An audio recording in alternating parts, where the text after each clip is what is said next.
ایسے انسان جو دوسرے کے دکھ سکھ میں شریک ہیں، جو دوسروں کی تکلیفوں کو سمجھنے والے ہیں، جو دوسروں کا ساتھ دینے والے ہیں۔ تو آج کا وظیفہ بھی یہی ہے کہ معاشرے کو کس طرح ہم بہترین بنا سکتے ہیں، ایسا معاشرہ کہ اگر ایک انسان لاکھوں میل دور بیٹھا تھوڑا سا رنج پہنچتا ہے، تکلیف پہنچتی ہے، تو دل ادھر تڑپتے ہونے چاہیے۔ اللہ اکبر، اللہ اکبر۔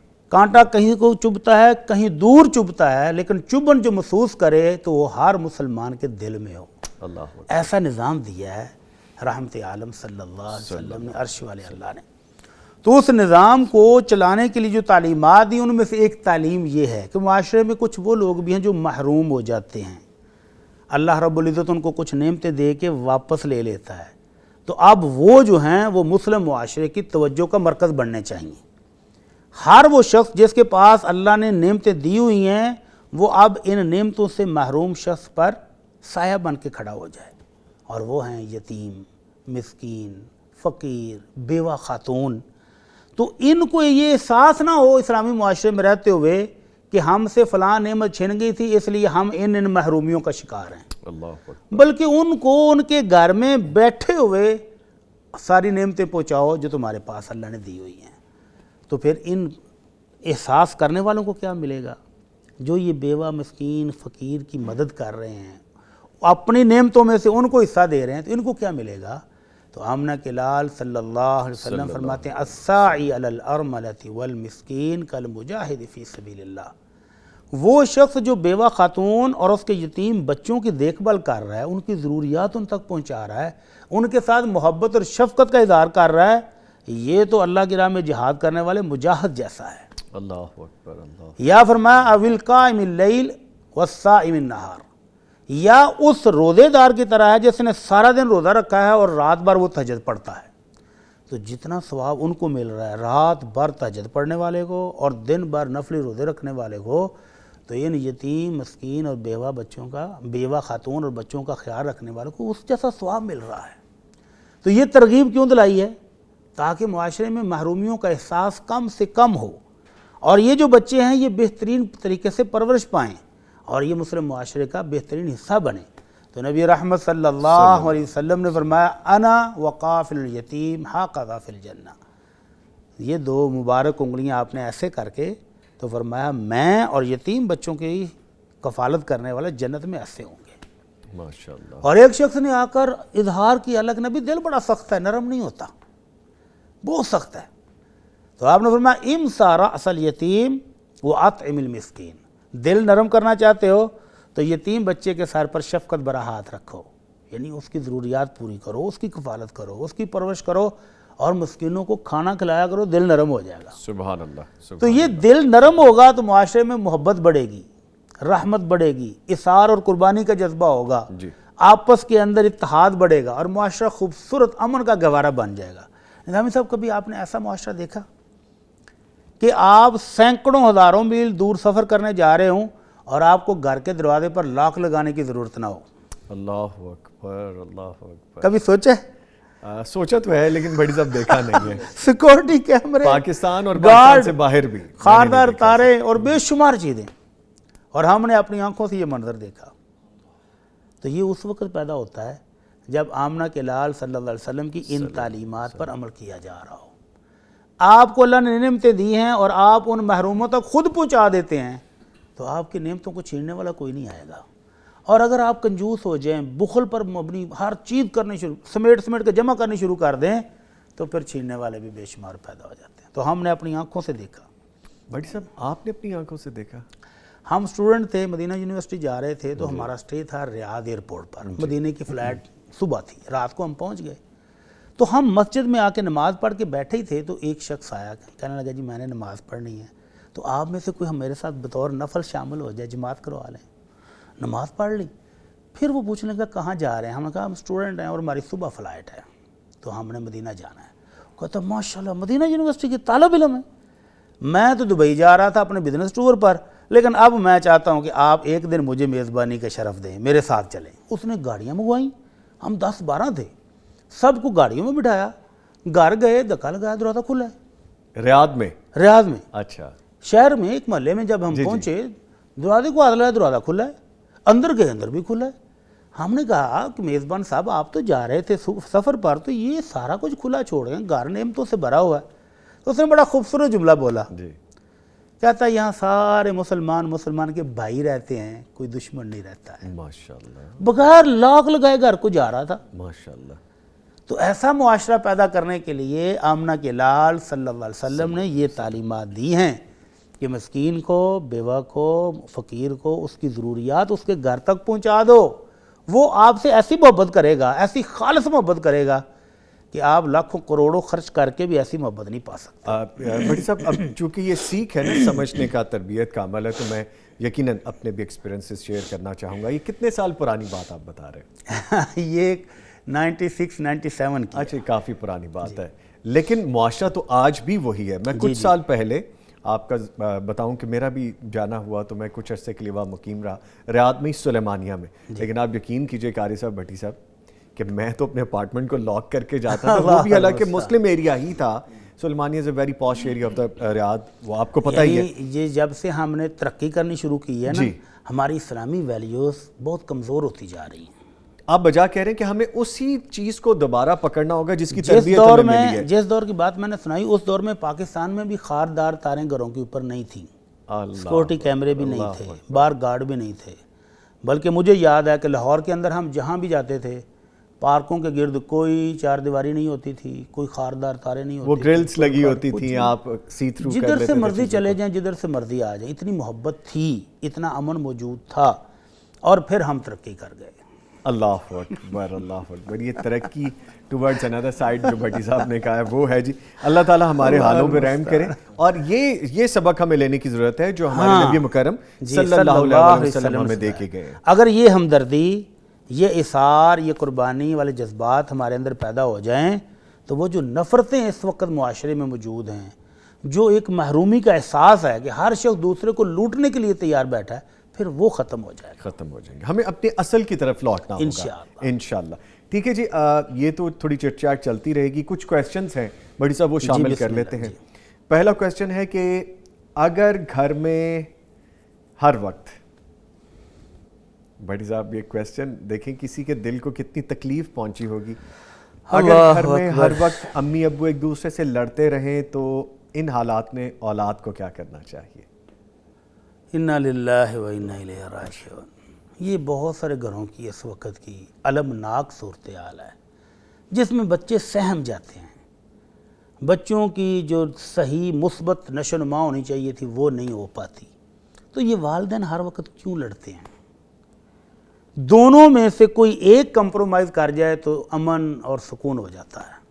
تو ہم ایک دوسرے کو سپیس دیتے نہیں ہیں. میاں بیوی کی لڑائی, ایک تو وہ شیطان لعین ہر وقت پیچھے ہے. اللہ نے کہا تھا کہ شیطان تمہارا کھلا دشمن ہے, اس کو دشمن بنا کے رکھنا. ہم نے دوست بنا لیا, اور وہ صبح ہوتے ہی لشکر بھیجتا ہے گھروں میں فساد ڈالنے کے لیے, جنگیں کرانے کے لیے, لڑائیاں کرانے کے لیے, اور شام کو اپنے اس شتونگڑے کو, اس شیطان کو گلے لگاتا ہے, ماتھا چومتا ہے, جس نے آ کر یہ رپورٹ کی تھی کہ میں میاں بیوی میں لڑائی کرا کے طلاق کروا کے آیا ہوں. اللہ اکبر. تو یہ گھروں کو توڑنے میں ایک تو وہ شیطان ہے, ایک ہمارے اپنے رویے ہیں کہ برداشت نہیں ہے. بیوی وہی نعمتیں ڈھونڈتی ہے جو جنت میں ملیں گی انشاءاللہ, لیکن وہ دنیا میں ڈھونڈ رہی ہے. اور خاوند بھی کہتا ہے کہ میں آؤں تو میں ایک بادشاہ ہوں, میں تخت پر بیٹھا ہوں, اور آنکھ کے اشارے سے ہر چیز حاضر ہونی چاہیے. وہ بھی کمپرومائز نہیں کرتا. تو پھر تلخیاں بڑھتی ہیں, پھر لڑائیاں ہوتی ہیں. تو ایک دوسرے کو برداشت کرنے سے, صبر سے, حوصلے سے گھر جنت بنتا ہے. بچے کیا کریں؟ اگر تو وہ چھوٹے ہیں تو وہ بیچارے سہم جاتے ہیں, انہوں نے کرنا کیا ہے؟ ان کی شخصیت ڈسٹرائے ہو گئی, بالکل ختم ہو گئی. اور نظامی صاحب, ایسی فیملیوں نے بھی میرے ساتھ رابطہ کیا جہاں والد, لڑائی میاں بیوی کی ہے, اور والد بچوں کو اتنی بد دعائیں دیتا ہے اللہ کہ وہ بچے کہتے ہیں جی ہمیں تو ہر وقت خطرہ رہتا ہے کہ والد کی بد دعائیں قبول ہوگی تو ہمارا کیا. اللہ اکبر. اللہ. جوان بچے ہیں اور وہ پریشان ہیں. تو اس صورت میں بچوں کو کرنا کیا چاہیے؟ جی, بچوں کو چاہیے کہ والدین کے لیے نمبر 1 دعائیں کریں کہ اللہ ہمارے والدین میں محبت پیدا کر دے, اتفاق پیدا کر دے, ایک دوسرے کو برداشت کرنے کی قوت پیدا فرما دے. اور اگر خاندان میں کوئی بزرگ موجود ہے, نانا جی, دادا جی, کوئی اور بزرگ, تو ان کو ڈال کے ان دونوں کی صلح کرانی چاہیے. جو ایشو ہے اس کو حل کرنا چاہیے نا بیٹھ کے, اور والدین کے لیے دعا کے ساتھ ساتھ ان کی خدمت میں اضافہ کر دینا چاہیے. اللہ. مثلا اگر خامد کو بیوی سے یہ شکوہ ہے کہ وہ میری خدمت نہیں کر رہی تو بچے کر دینا.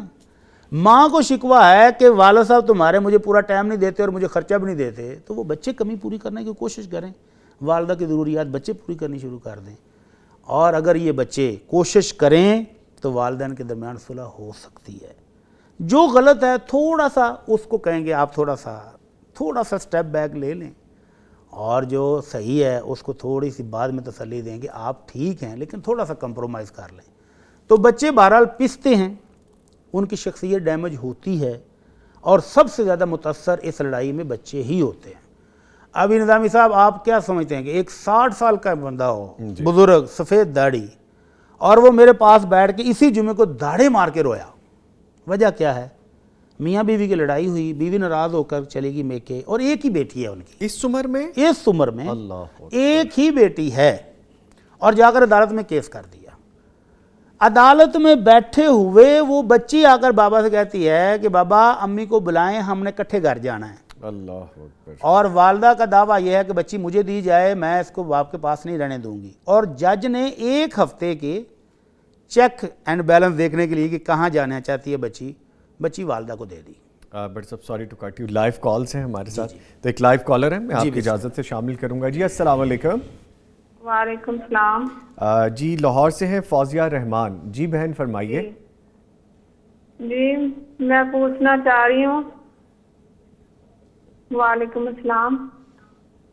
میری پیاری بہن ٹی وی کی آواز بند کر دیجئے, ٹی وی کا والیوم بند کریں گی آپ ہمیں فوری طور پہ سن پائیں گی, ورنہ ہمیں مجبوراً پھر لائن کٹ آف کرنی پڑے گی. ٹھیک ہے. جی فرمائیے. ٹھیک ہے.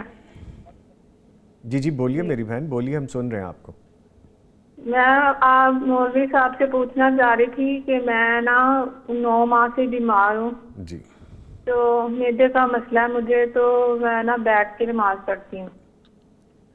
تو جو یہ موڑے پہ بیٹھ کے نماز پڑھنا یہ میرے لیے جائز ہے, یا جب سجدے میں جاتے ہیں تو ہاتھ آگے بڑھانے ہیں یا نہیں بڑھانے؟ اور اس کے علاوہ یہ ہے کہ میں بہت بیمار ہوں, 9 ماہ سے علاج کروا رہی ہوں, تو مجھے آرام نہیں آ رہا. تو ٹیسٹ بھی میرے ٹھیک آتے ہیں, میدے میں زخم ہے, تو مجھے کوئی اس کا وظیفہ بتائیں. اور دوسری بات یہ ہے کہ میرے 2 دیور جیٹھ 3 ہیں, وہ ایک تو ہے معذور ہے اور 2 جو ہیں وہ ذہنی مریض ہیں, اور میرے شوہر سب سے چھوٹے ہیں, سارا گھر کا خرچہ ان کے اوپر ہے. اللہ تو وہ بہت زیادہ بولتے ہیں, بہت زیادہ لڑتے ہیں, اور سارا غصہ میرے پہ اتارتے ہیں. اپنی ماں سے بھی بدتمیزی کرتے ہیں, میرے ساتھ بھی کرتے ہیں, اور میرا ایک بیٹا ہے. تو ہم بہت پریشان ہیں. اللہ تعالیٰ جی آپ کی پریشانیاں آسان فرمائے, اللہ تعالیٰ آپ کو ان پریشانیوں سے نجات عطا فرمائے. پہلا مسئلہ تو بہن نے پوچھا کہ بیٹھ کے نماز کیسے پڑھنی ہے. تو تہجد کا پوچھنا تھا میں نے کہ تہجد کی نماز جو ہے کہ وہ میں بیمار رہتی ہوں نا, تو میں اگر ویسے ہی پڑھ لوں کہ کچھ عرصے کے لیے پڑھ لوں تو یا چھوڑ دیں یا پڑھتے رہنا چاہیے, یا ہمیں اپنے جب تک میں بیمار ہوں تب تک پڑھ لوں, اگر شروع کریں تو چھوڑ دیں, یا جب دل کرے پڑھ سکتے ہیں. ٹھیک ہے میری بہن, بہت شکریہ آپ کے کال کرنے کا. کافی زیادہ سوالات ہیں, بڑی صاحب تھوڑا کر کے جواب دے دیجیے. پہلا سوال تھا کہ بیٹھ کے نماز پڑھنا بیمار آدمی کے لیے جو زمین پر نہیں بیٹھ سکتا, زمین پر سجدہ نہیں کر سکتا, شریعت نے اجازت دی ہے. پڑھیں گے کیسے کہ دونوں ہاتھ اس طرح رکھیں, اور رکوع کے لیے سر کو تھوڑا سا جھکائیں, اور رکوع کی تسبیحات پڑھ کے اٹھ جائیں. اور سجدے کے لیے عموماً ہمارے ہاں لوگ ہاتھ ایسے کر لیتے ہیں, یہ نہیں کرنا, ہاتھ یہیں رکھیں گے, البتہ سر کو پہلے سے زیادہ جھکائیں گے تو یہ سجدہ ہو جائے گا. ٹھیک ہے. تو اس طرح سے یہ بیٹھ کے نماز پڑھ سکتی ہیں, بشرطے کہ یہ زمین پر نہ بیٹھ سکتی ہوں اور سجدہ زمین پر نہ کر سکتی. وہ کہتی ہیں کہ میں موڑے. اگر مسئلہ اتنا ہی ہے کہ وہ قیام نہیں کر سکتی تو وہ اس طرح صوفے پر سیٹ پر بیٹھ کے قیام کر لیں, رکوع کر لیں, اور سجدے کی وقت اگر سجدہ زمین پر ہو سکتا ہے تو پھر سجدہ زمین پر ہی کریں. ٹھیک ہے. دوسرا سوال انہوں نے کہا جی تہجد واجب نہیں ہے, تہجد تو آپ کے شوق پر ہے, اپنے رب کو راضی کرنے کے لیے, زیادہ نہیں 2 نفل پڑھ لیں, اور اگر بیماری کی وجہ سے کبھی نہ پڑھی جائے تو کوئی گناہ نہیں ہے, جب چاہیں پڑھ لیں, جب نہ پڑھی جا سکے چھوڑ دیں. اور تیسرا سوال ان کا تھا کہ خامد ہر وقت غصے میں رہتا, وہ بیچارہ ٹینشنوں کا شکار ہے, اکیلا ہے, 2 بیمار بھائی ہیں, بچے ہیں سب, تو اللہ تعالیٰ سے دعا ہی کر سکتے ہیں. یہ بہن تہجد پڑھتی ہیں تو تہجد میں ان کے لیے دعا کریں کہ اللہ تعالیٰ ان کی خاص مدد فرمائے اور ان مسائل سے ان کو نجات عطا فرمائے. خاص کوئی پرٹیکولر دعا جو آپ بتانا اور وہ چاہیں؟ جو بھائی بیمار ہیں ان کا علاج کروانا چاہیے، اور دل کی تسلی کے لیے لا حول ولا قوت الا باللہ. اور وہ جو پچھلے پروگرام میں ہم نے بتائی تھی دعا پریشانی کی، اللہ اللہ ربی لا اشرک بہ شیئا. تو اس سے دل کو سکون ملے گا، اطمینان ملے گا. اور جو بیمار ہیں ان کا تو علاج کروانا چاہیے، اللہ کے نبی نے علاج کروانے کا باقاعدہ حکم دیا ہے. ٹھیک ہے. اور اگر ان کو واقعی تو ان کو کوئی جنات وغیرہ کا اثر ہے تو ہمارے وہ جو بھائی جادو جنات والے سیگمنٹ آ رہا ہے جی آج بھی سیگمنٹ ہے، تو ان سے رابطہ کر لیں. کر سکتے ہیں. ٹھیک ہے بٹ صاحب کنٹینیو کیجئے. جی تو وہ والد، بوڑھا والد رو پڑا، کہتا ہے عدالت میں میری بچی کہتی ہے بابا ماما سے بتائیں، ماما کو منائیں اور کٹھے گھر چلتے ہیں. کہتا میں بچی کی خاطر جھک گیا، بیگم سے جا کر کہا کہ یہ عدالت ہمیں تقسیم کر دے گی، چلو گھر چلتے ہیں. کہتے نہیں تیرے ساتھ نہیں جاؤں گی. تو اب وہ بچی عدالت نے دے دی ہے ماں کو، حالانکہ بچی جج کو روتی رہی کہ میں نے بابا کے ساتھ جانا ہے. اب یہ دیکھ لیں اس عمر میں آ کر، بچی کی عمر 8-10 سال ہے، اور دونوں بلک رہے ہیں، دونوں رو رہے ہیں اور بچی الگ رو رہی ہے. اللہ اکبر اللہ. تو میں نے عرض کی کہ والدین کی لڑائی میں ہمیشہ سب سے زیادہ متاثر بچے ہوتے ہیں. تو ان بچوں کی خاطر ہی دونوں میں سے کوئی ایک اپنی ضد چھوڑ دے، انا چھوڑ دے، کمپرومائز کر لے، حالات جیسے بھی ہوں بچوں کی خاطر ہی صحیح. تو بہرحال والدین کو بھی سوچنا چاہیے کہ اگر بچے یہ سوچ رہے ہیں کہ ہمارے والدین لڑتے ہیں تو والدین کو نہیں سوچنا چاہیے کہ اب ہمارے بچے یہ محسوس کر رہے ہیں. بڑی صاحب مجھے یاد آ گیا ایک واقعہ. ہم بہت سارے لوگ ہوتے ہیں آپ کے عزیز و کارم میں جاننے والوں میں، ایک فیملی میں ایسی بھی جانتا ہوں کہ والد اپنی زوجہ کو خونی تشدد کرتے تھے، اور اس طرح کا تشدد کہ ذہنی طور پہ، جسمانی طور پہ اور سائیکلوجیکلی ہر طرح سے ڈسٹرب کرنا. اب وہ بچے جب بڑے ہوئے تو ان کے ذہن میں وہی نقش تھے، تو باپ کی عزت کہاں سے ہوگی؟ سوری نہیں ہو سکتا، نہیں ہوگی. اب وہی عورت اپنے شوہر کا پیار محبت اور احترام والا سلسلہ کیسے رکھے گی؟ بہت مشکل ہے، تو بچے بھی ڈسٹرائے ہو گئے. بہت مشکل ہے. اس شخص نے اپنا سب کچھ اپنے ہاتھوں برباد کیا ہے. اللہ تعالیٰ رحم فرما دے. اللہ اکبر. اچھا سر آگے ایک اور کویسچن ہے، وہ کرتے ہیں. ایک شخص کی 120 مرلے زمین ہے، اس کی اولاد نہیں ہے، اس نے اپنے بھتیجے کو گود لیا اور میاں بیوی کی رضامندی سے 120 مرلے میں سے 5 مرلے اس بچے کو گفٹ کر کے اس کے نام کروا دیے. اسی اثنا میں وہ شخص ایک اور شادی کرتا ہے اور اس بیوی سے اللہ تعالیٰ اسے ایک بیٹا عطا کرتا ہے. دوسری بیوی کے پریشر میں آ کر یہ شخص اپنے منہ بولے بیٹے سے 5 مرلے واپس لے لیتا ہے. اب یہ شخص فوت ہو گیا تو منہ بولے بیٹے نے اس کے حقیقی بیٹے پر کیس کر دیا کہ اسے 5 مرلے واپس دیے جائیں.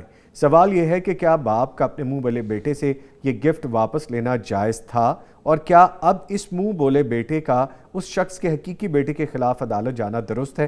بات تو بڑی واضح ہے لیکن پھر بھی آپ رہنمائی فرما دیجیے پلیز.